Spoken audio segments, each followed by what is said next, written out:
Астанада үкіметтік емес ұйымдардың ең үздіктері анықталуда. Білім, ғылым, салауатты өмір салты, жастар саясатын насихаттауда қалтқысыз еңбек еткен ұжымдар арнайы марапатқа ие болады.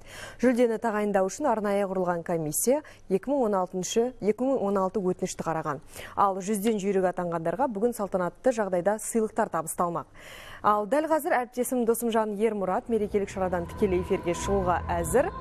Досымжан, үздіктердің есімі анықталды ма? Иә, Гүлназ, үздіктердің біразы анықталып марапатын алып үлгерді.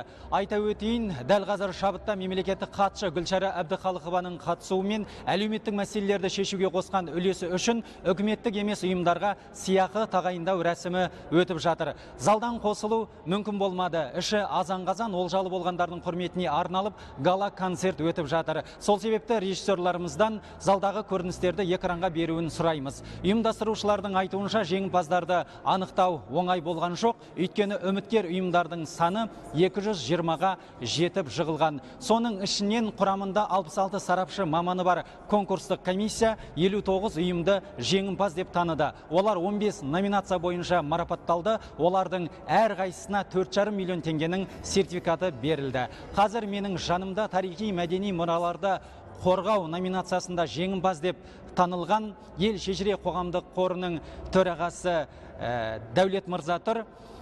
Дәулет Мырза, жеңісіңіз құтты болсын. Қор қашан құрылды? Осы жылдар ішінде, құрылған жылдар ішінде ауыз толтырып айтарлықтай қандай шаралар атқардыңыздар?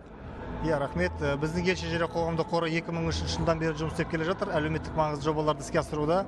Мәселен, 2008 жылы Міржақып Дулатұлының 25 жылдығын, Бауыржан Момышұлының 90 жылдығын, Алаш қозғалысының 90 жылдығын республикалық деңгейде атап өтті. Сонымен қатар Алматы қаласында 550 жылдық, Қазақ хандығының 500 жылдығын республикалық деңгейде атап өттік. Сонымен қатар Алаш мұрасы сериясымен біз 100-ге жуық кітаптар шығардық. Мысалға, Ахмет Байтұрсыновтың 6 томдығы, Жүсіпбек Аймауытовтың 6 томдығы, Мәшһүр Жүсіп Көпейұлының 20 томдығы, Қазақ ұлт азаттық қозғалысының 20 томдықтарын шығарып үлгердік.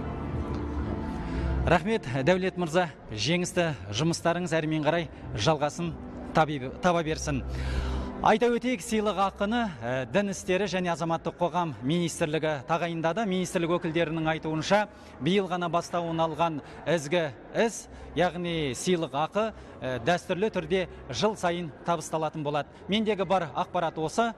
Гүлназ, сөз тізгіні өзіңізде. Рахмет, бізбен тікелей байланыста болған әріптесім Досымжан Ермұрат.